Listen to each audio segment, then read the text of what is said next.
Steve, I have to confess, I was walking past here this morning and I thought, well, they've really taken the easy way out of here. Simple desert scene, just nothing to it really. Till you look a bit deeper, and then there's quite a lot here, isn't there? There's a few bushes. How many? About 12,000 we think at last count. We lose a few with little fingers, but at last count approximately 12,000 individually built and planted in individual holes. Right. Simple section of track, but what inspired this scene that's got you so passionate? Well, the inspiration was originally, if you like, a camera shot taken and put in a calendar of a locomotive running through the middle of a wide expanse of desert. We liked that. We then subsequently took a visit to Barstow in California and saw exactly that picture. And it was just necessary to replicate it. We just wanted to do what we'd seen and develop that sense of deep space that you can rarely find in model railways. The only way to do it, of course, was in N-gauge. And what was it like going out there? We were very lucky to have a week actually in that part of California. We were lucky also it was November. Temperature in the low 70s, high 60s. Summer it's 120 plus. On exceptional days, and that would have been a very unpleasant experience for trying to research model railways.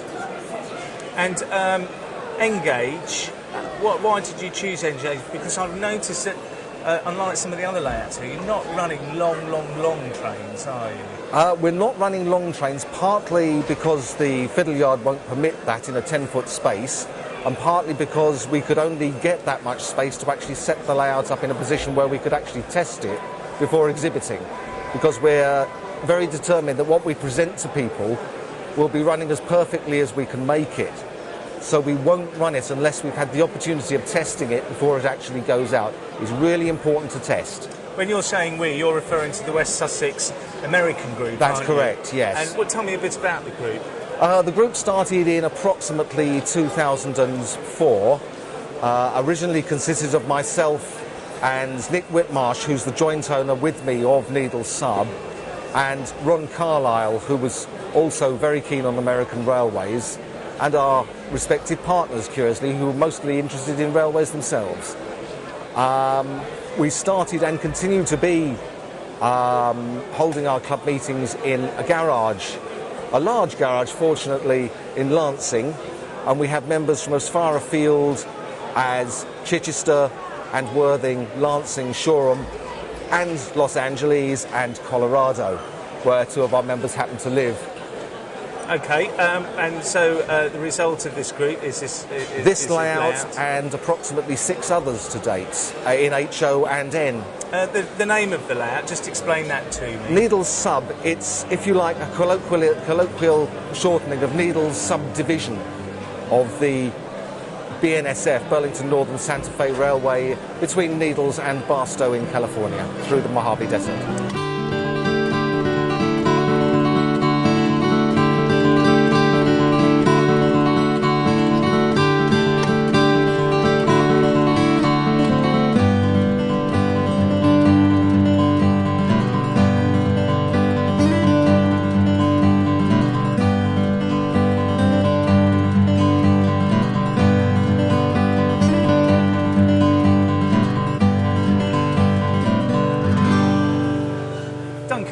The largest layout here at the exhibition isn't really one layout, is it? It's a collection of layouts. Yeah, it's a modular layout, so it's made up of lots of pieces. Each bit is owned by a different member of the club.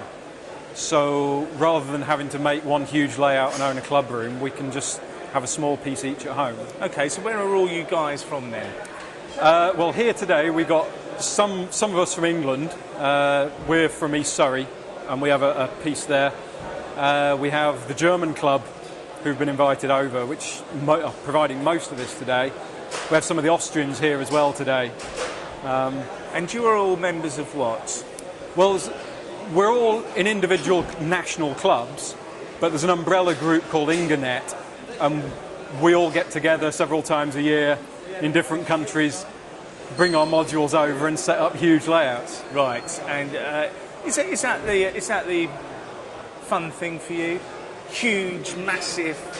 Does size matter? Well, the nice thing with N you can have a tiny layout in a suitcase, but you can also have a huge layout with scale length trains. Right. The great thing with HO layouts, you've got these beautiful detailed trains, but N, you have the full length trains in the landscape.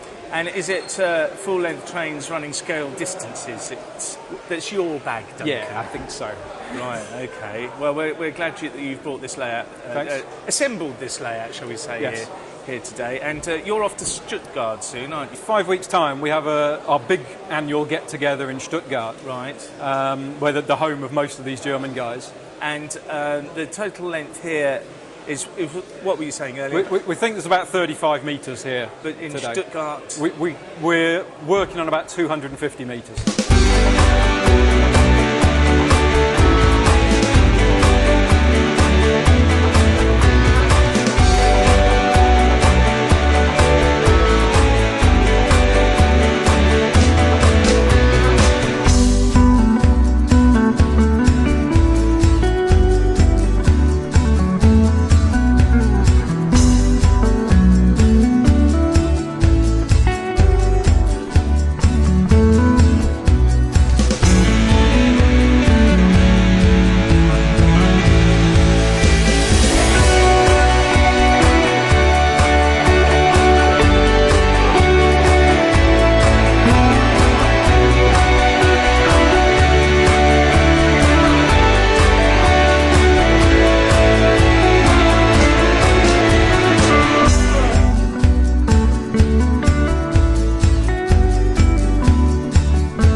Robin, Divorce Lane. It's a layout you enjoy, isn't it? Yes, great fun. It must be the smallest layout here at the show, aren't I it? wouldn't say it's the smallest, but it's one of the smallest. One of the smallest, but there's an awful lot that goes on. In fact, it's almost two layouts. Well, it is actually two separate layouts, yes. All right, let's take each half. The Traversa, we like the Traversa. Yes. Describe that for us. It's based on sort of where the Traversa you'd find at Crewe works. We've taken the idea to develop it into sort of a maintenance depot, and you can show off obviously a variety of locos, bringing different ones in, taking ones out. You've got your repair shops, you've got your waiting stabling point, and then you have a refueling point. Where does the actual Traversa, the model Traversa, come from? The actual model of the Traversa itself, it's a Minitrix item which you buy, direct from, I'd say, MG Sharps or Model Master, something like that. Okay, and with those two actions, I mean, does that ever give you any problems? Is it? It can be temperamental at times, Right, yes. okay. Obviously, it gets a lot of hammer at a show, particularly the Traversa motor going backwards and forwards. Yeah. So it has a little bit of an appetite for carbon brushes.